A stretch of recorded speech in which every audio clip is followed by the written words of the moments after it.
name is CinnamonToastKen. And I'm Buff Pro. And we are back with 90 Day Fiance. You never thought you'd see it again. You thought the time was over. You know, they haven't had another big ad. We tried some other couples and, you know, they're kind of, weird, but nothing too spicy. But apparently, Mary has highly recommended Before the 90 Days Season 7, the same one that had like Thirsty, what's her name? Rachel or whatever? No. What was her? Oh, the farmer girl. Farmer girl. Chickens. Yeah. Chicken girl. That like had the blonde man and that was weird. Yeah. I thought that was pretty weird to cover, but either way, it's from the same season, but the story's supposed to get like way crazier as it goes. So we're gonna go through and we're gonna do some recap of it, right?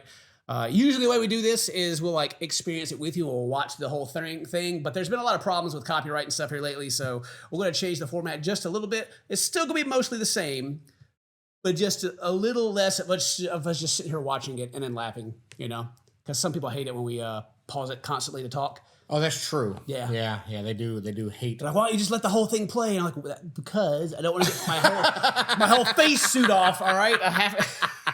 If you keep it under 10-second clips, they don't care as much, but they're starting to care a little more.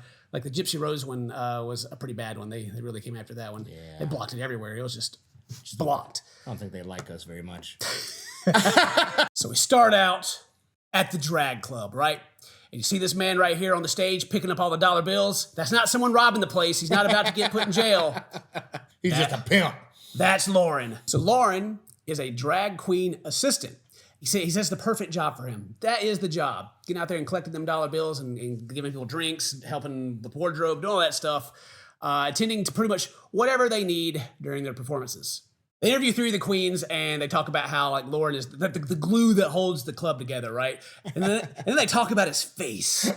So the funniest thing about Loren is Loren has a face.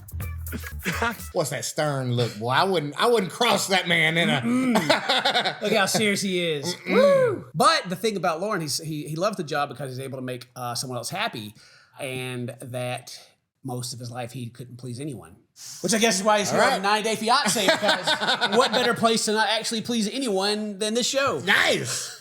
So Loren tells us that he grew up in the countryside of Washington State, and that where he grew up, you know, men were manly men. You know, you gotta be man. You gotta be a man. And he was called the gay kid, but he says he's not gay. I don't consider myself gay. I identify as gynosexual.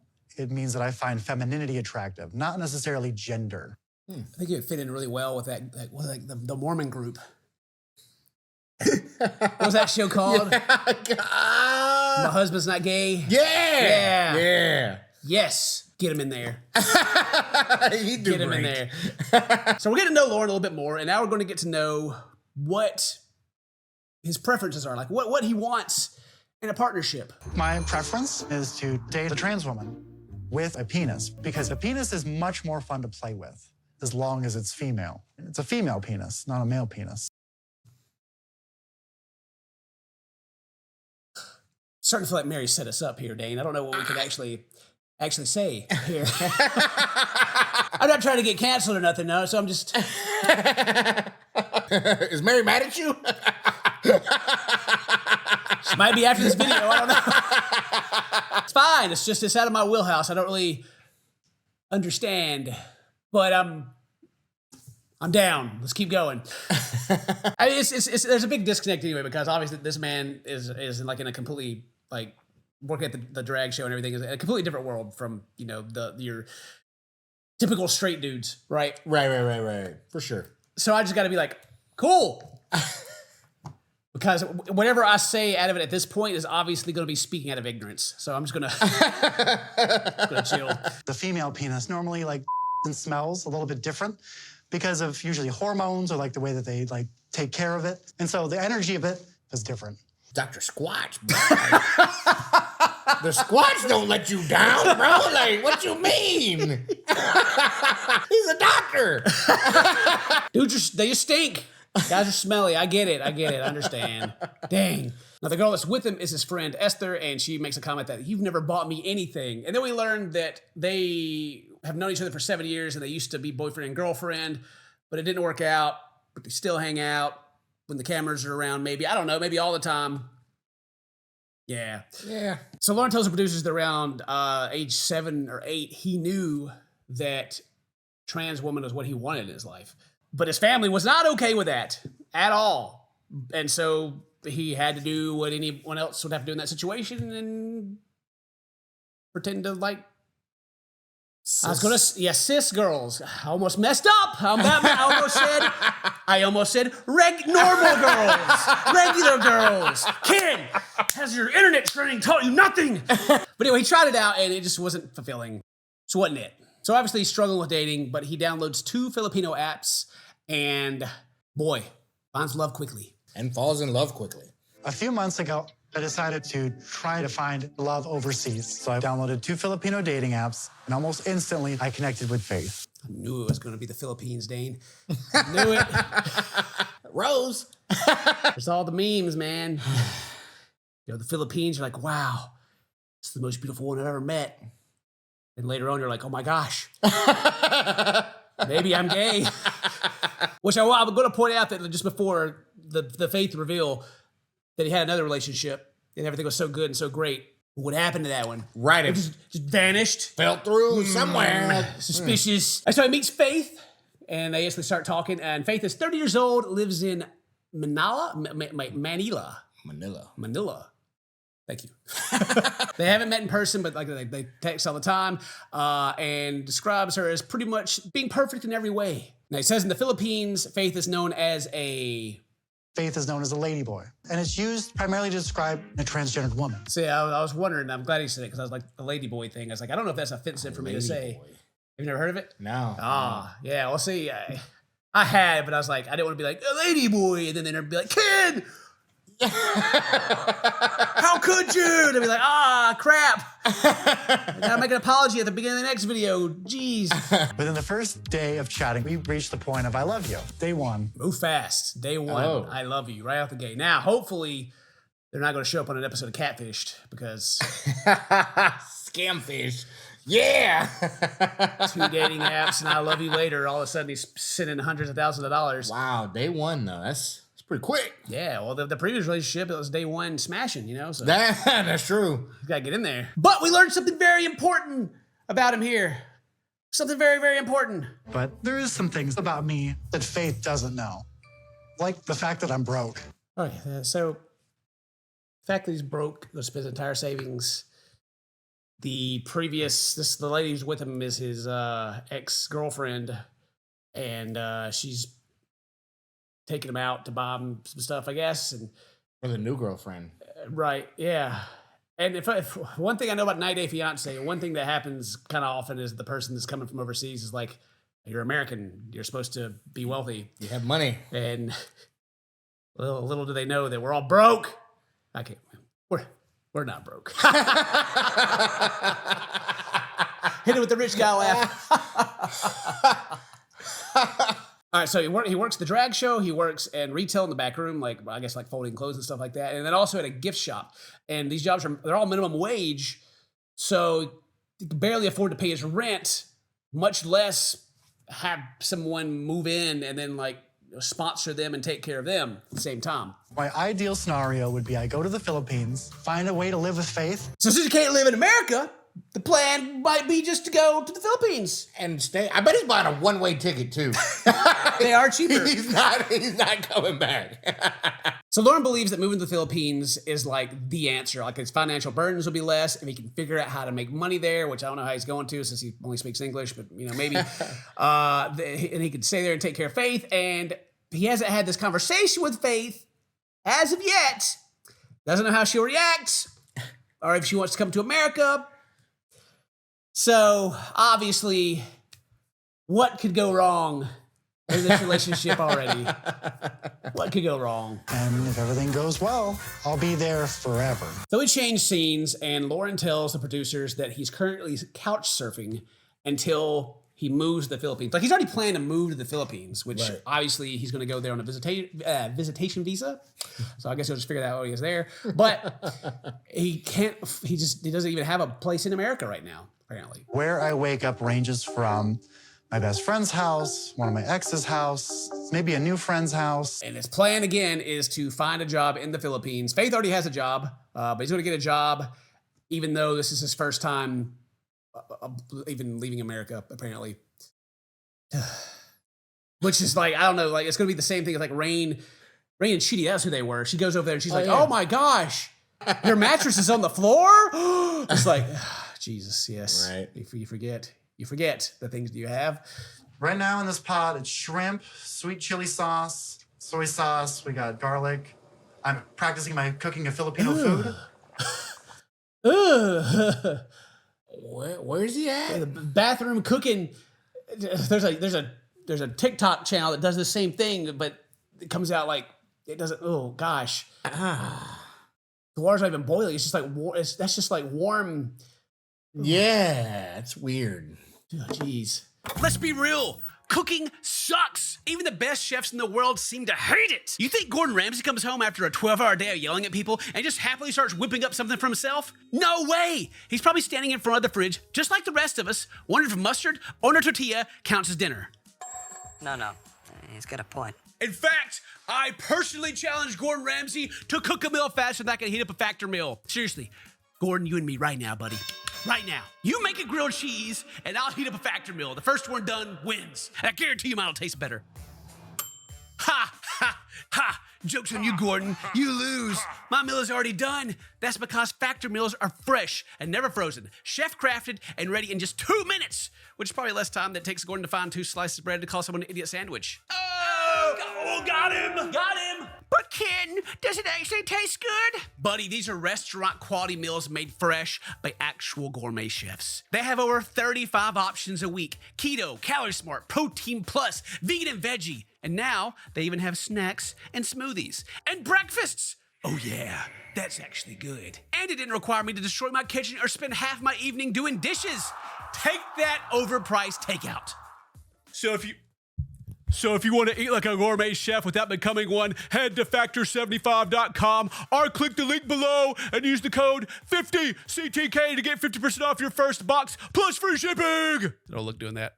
I look okay. CTK50 at factor75.com for 50% off. Thank you, Factor, for sponsoring this video. Woo! Yeah. Dang, not only does he cook in the bathroom, man has an entire training montage in the bathroom. I see that. I see. He's ready to do it. Doing push-ups. It's gonna be so hot in the Philippines. He's gotta get into a sweat. He's been training like this for a week. That's how seriously he takes moving to the Philippines. That's just in case he runs into Manny Pacquiao and he's got a problem with him.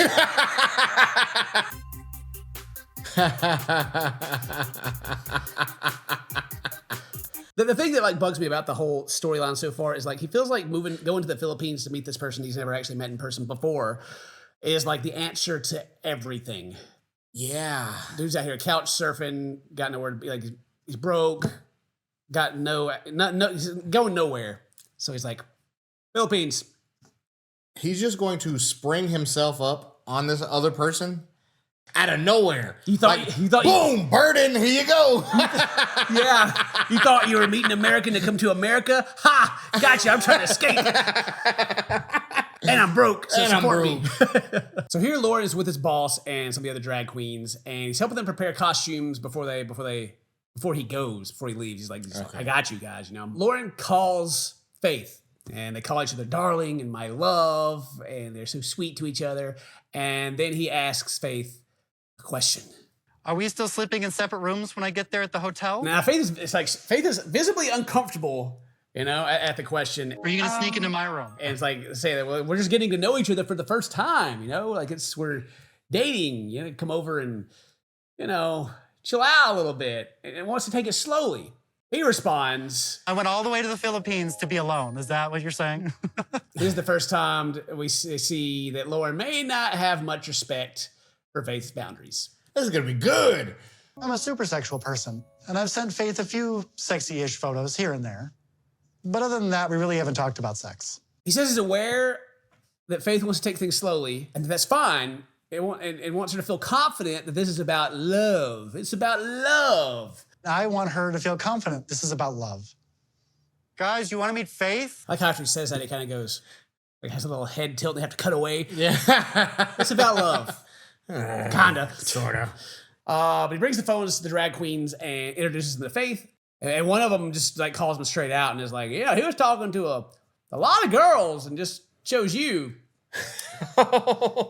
He had so many different girls, but he chose you. Oh my God. He chose you, so you are the special choice. And then they're like, oh, he chose you because you're special.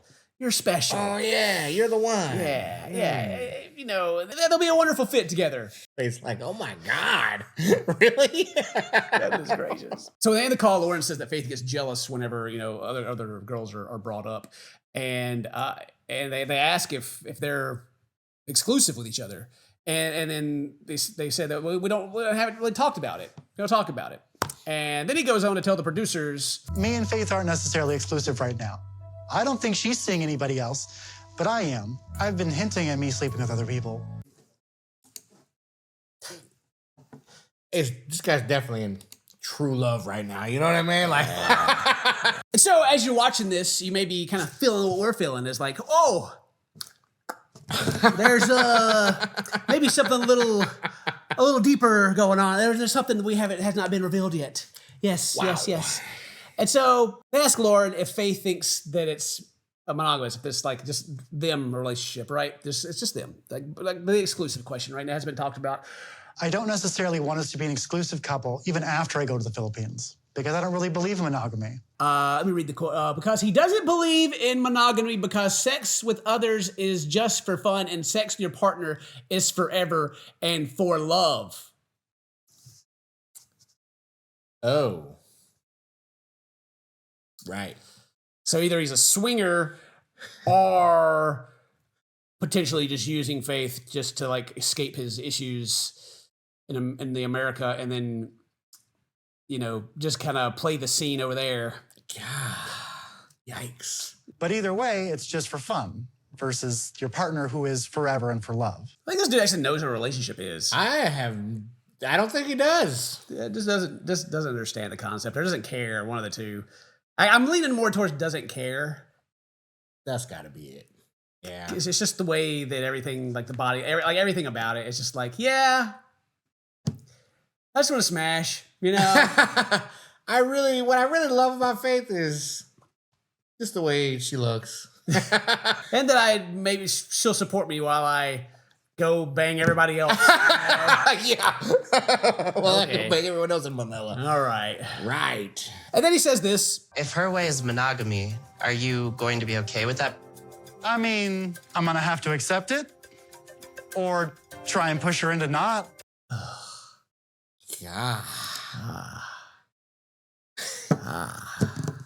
That's how most relationships, like, you know, super healthy. When you try Yeah. to push the other one into not thinking Right. how they think. Yeah, well, you know, maybe the answer is just you're not compatible, you know? Yeah. You just have different wants and needs, and yeah, it's like, it's all every 9-day couple is just like, most of them are just like, I'm single and this is my last chance at love, but my relationship IQ is like -500. I don't understand why I'm single, but this time it's different. Yeah. He's moving to the Philippines to be with Faith. But he's gonna leave a side piece here just in case he has to come back. You know? It's like they keep talking about how like they don't ever talk about it. It's like because Faith doesn't talk. He talks about it. Loren just talks about it, and Faith's Yeah. like, yeah, okay, whatever, man. So thirsty, he can't stand it. So now we're at Esther's house, who is the ex-girlfriend, and Loren's packing up, and Esther says that she wants him to stay with her forever, and asks, "Who's going to be my best friend now?" Who's gonna be my best friend? And Loren says he's planning on being in the Philippines for 3 weeks, but if all goes well, he's going to stay there forever. He'll be back. So they show this printed piece of paper, which Loren says is his girlfriend test. It's a girlfriend test. Oh, nice. You're giving her the test, the girlfriend test. Yep. So the girlfriend test is something I made up quite a few years ago. All right. So health conditions, describe first aid and CPR. There's a wall in front of you. What do you need to know to get on the other side? Name a place you don't want to go. Describe a bird. What do most plants need to survive? What language is this? Can snakes be found on every continent? What is deoxyribonucleic acid, more commonly known as? What color is the outer edge of the rainbow? What large green monster often attacks Japan? Describe how you make a scarecrow. Draw a building using only implied line. Wow. If you can answer all these questions correctly, you could be his girlfriend. I'm surprised he knows what DNA is, actually. I'm a little shocked. I like how it has name and date of birth because he's going through applications. Okay? Right. He's going through girlfriend applications. Like the very describe first aid. If you don't know what CPR is, it's off. It's off. What's a bird? Yeah, name a bird. What bird? Come on. You have a bird? How do you make a scarecrow? That's probably why he doesn't have many girlfriends, because he hands in that test and they go, And run. you're weird. And they get in their car and drive away as fast as humanly possible. Yeah. But of course, in 90 Day Fiance fashion, Loren has a ring. He already has a ring picked out. He shows Esther. But Esther's shocked. She's like, you got a ring? You don't even know anything about Faith. Says he's obsessed with getting married, and if this doesn't work out, it's going to destroy him. Tough, right? Oh no. And then Loren struggles at the airport because he's never been through the airport before. So even though we've never met, I feel that I'm finally gonna have what I've been waiting all this time to have. Trans woman to marry. And that pretty much sums it up. So again, like Mary's made these notes for us to kind of stay on track here. And the part here is, Loren doesn't really give a crap about Faith as a human being. He just wants a trans woman, any trans woman, to marry. And he won't even be fully committed to her. He'll attempt to push Faith's boundaries and manipulate her into the sort of relationship he wants to have. He's already lying to and are at the very least withholding information from Faith, and it's only going to get worse from here. Oh my gosh. How can it get worse? Well, he can get off that airplane, and I can only imagine. It's always going to be a good one when it's like it hurts to watch. Yeah. God. Mary says it just gets worse and worse. So, all right, I'm in. I hope you guys watch it. I hope you guys enjoy it. If you did, leave a comment, leave a like, do all that cool stuff. If today's your birthday, happy birthday. Say toast to my friends. I love you. We'll see you next time. Bye-bye.